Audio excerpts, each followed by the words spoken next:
the enormous sacrifices that officers and men of the Nigerian Armed Forces, the Nigerian Police Force, and other security agencies continue to make under extreme dangerous and hostile operational conditions. Governor of Oyo State calling on the United Nations to investigate the overall circumstances surrounding the kidnap and even the rescue. I thought that was the most unstatesmanly. He was carrying partisan politics too far, and this Senate should condemn his unguided statement.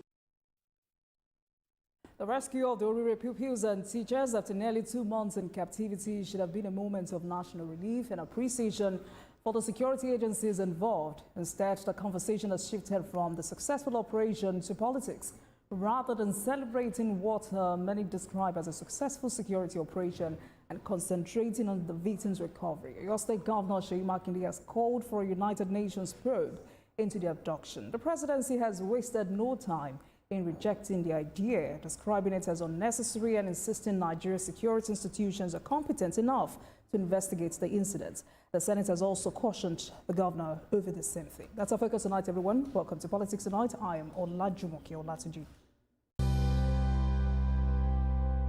Thank you for staying with us. And if you've been following the situation, you already know that Governor Makinde's demand has also raised eyebrows. Why seek international intervention when no evidence has been publicly presented to suggest Nigeria's institutions are incapable of establishing the facts? Is this a genuine push for accountability or a move that risks casting doubt on the country's security architecture at a time when confidence in it needs strengthening? Tonight, to examine the politics, the implications, and the questions this latest face-off raises. My guest tonight is Dr. Charles Omole, lawyer, national security expert, Director General, Institute for Police and Security Policy Research. Dr. Omole, thank you very much for joining me on the program.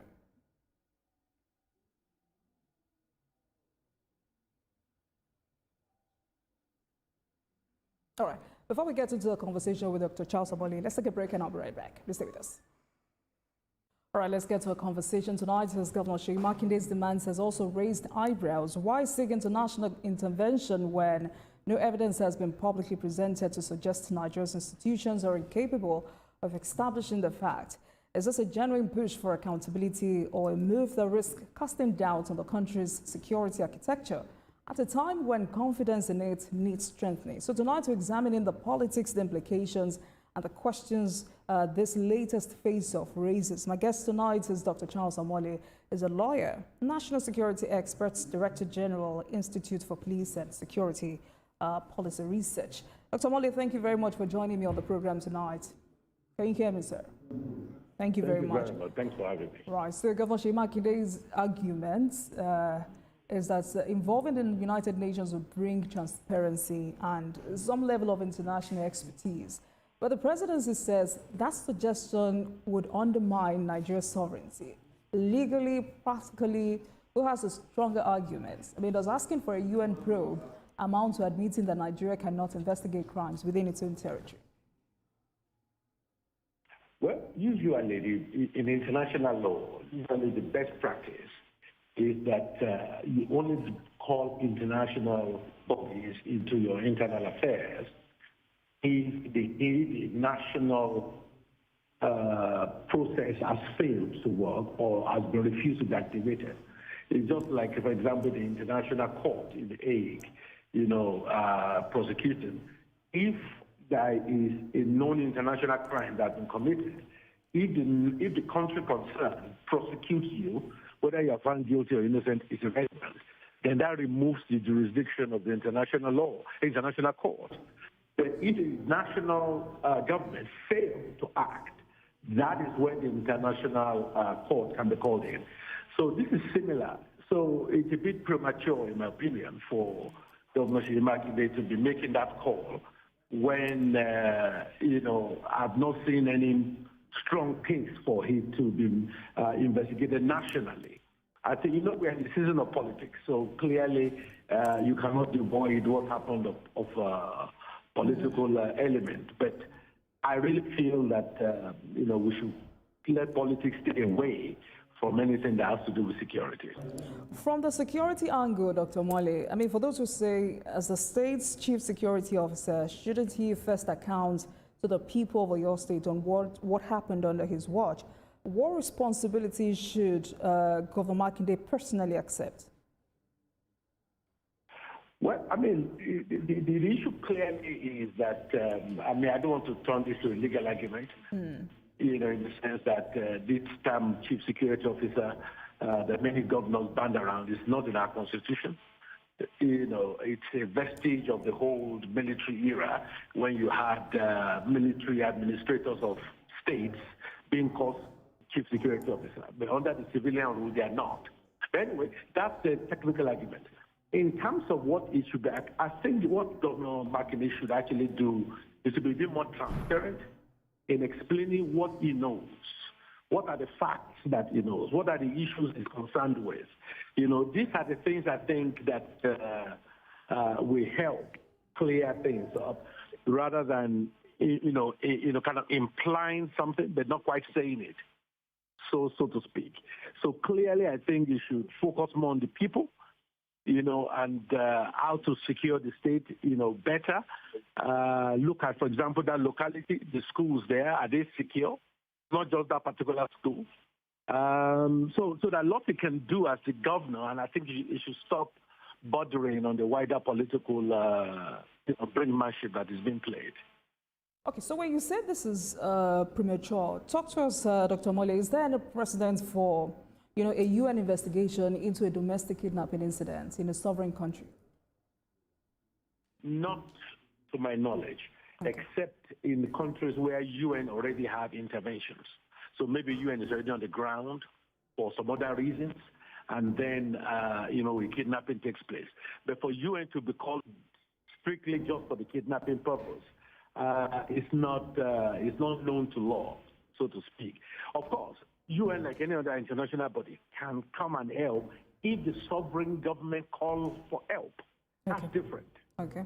But for them to parachute themselves in against the will of the government of the nation, that is unprecedented in history. So really, the only person that can bring any such international body in is actually the Nigerian government, who we call in international support if needed.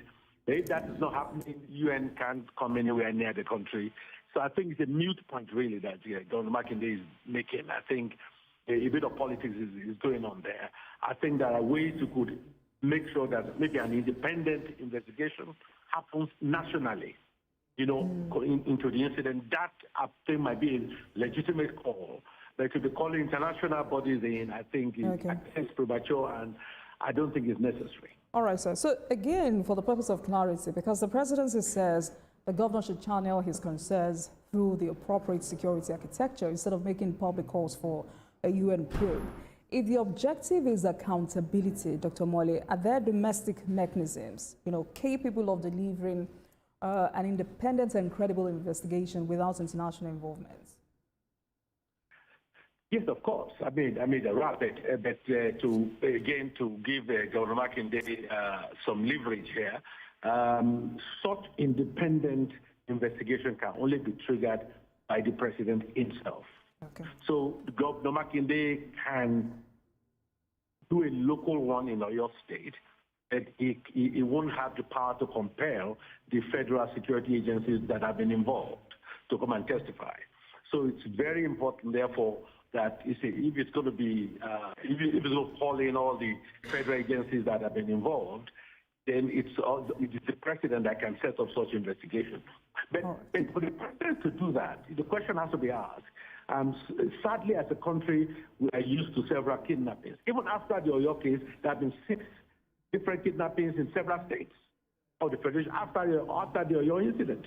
So the question people will ask is, what is so esoteric about the Oyo incident that warrants this special investigation? We had Chibok, we had, Dapchi, we have all manner of, sadly, kidnappings that have taken place in the country.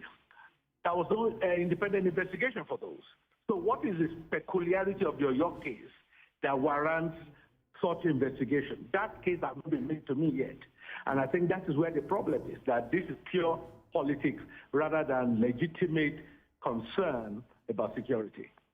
Also, from a national security perspective, Dr. Omole, could this, kinds of public call for a UN investigation project weakness to criminal groups and perhaps the international community? And what I mean is, could it encourage criminal groups to believe the country's security system is weak?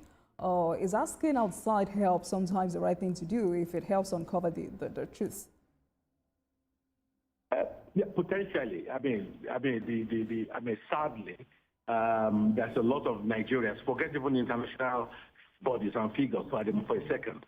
There are a lot of Nigerians that have a negative perception of what's happening in Nigeria purely by what they read online and on social media. I many times when I speak to some of them, and they're surprised that, that those things are not actually happening, that they read on social media. So clearly, any call by anybody, much less a chief executive of a state, for international intervention will portray weakness. But I think, by and large, most people that we hear about this will not take it seriously, in my opinion. They see it's political season, and they will see that it's politics that is driving this, especially when it's not as though Governor Makinde had calls for national investigation to happen, and that fails to happen. And like I said earlier, repeating myself, what is so special about this kidnapping? There have been more people that have been kidnapped, more young people have been kidnapped in other parts of the country, sadly, over the last few years. There was never any independent investigation, talk less of international one. So the question has to be, why this particular case? So which is why I'm saying the governor is inferring something rather than expressly saying it. If he knows something he thinks is the problem, he should say it to get public support for any investigation into this. Otherwise, I think you should just leave politics out of it. But Dr. Omole, this is a bit political, but it's important to ask you so we're better informed as citizens. Because he made a statement, he said the day before the teachers and pupils were rescued, Governor Makinde suggested that the Oriire school adoption happened just a day after he declared his presidential ambition. Do you believe those two issues should be linked? No, I don't think those issues can be linked, because if he thinks Oriire kidnapping is being used to demarket him, well, the incumbent, which is the president, Ashwaju Tinubu, there have been several kidnappings under his watch too. So if there's one kidnapping under his watch as governor, how many kidnappings have taken place under the watch of the president? So I'm just saying that I don't think it's joining the two together make any sense whatsoever, in my opinion. It's not contesting again for governorship of your state. It's contesting as the president, to be president of Nigeria. So I think what happened, one case of kidnapping in Oyo State, I don't think will demarket him compared to an incumbent that have been other kidnappings under his own watch, but in multiple states as well. So I don't think that is the salient point, in my opinion. I think the governor is just playing politics with this. I wouldn't join the two. I don't see any nexus between the two whatsoever. And like I said, if the governor knows something, he should come out and let us know as Nigerians, and he should stop inferring. It's like blowing, it's like dog whistle. You are inferring that something untoward happened, but at the same time, you are not saying it. So it's better for him to say it, and then we can now prove whether what he said is right or not. But quickly before I let you go, Dr. Omole, regardless of where one stands on the UN probe, what lessons should both the Oyo State government and the federal government draw from this abduction? How should federal and state governments handle disagreements over national security matters without sending mixed signals to the public? Well, this is a very good, this question actually is a very germane question, especially in the era where we're talking about creating state police. State police, for example, is bound in a culture like Nigeria, with all the policies going on, to create what I call jurisdictional battle. A case that federal police will say, it's a federal case, the state police say, it's a state case, and the two of them are fighting over who should superintend over the case. And I think this is an example of how it will play out, so to speak. And I think the lesson really, clearly is for states to understand the fact that there's limitations to what the state can do, and that the federal government need to take the lead in matters like this. And secondly, states need to understand the concept of security beyond kinetics. It's not about arms, uniform, and all that. It's about parameters of security.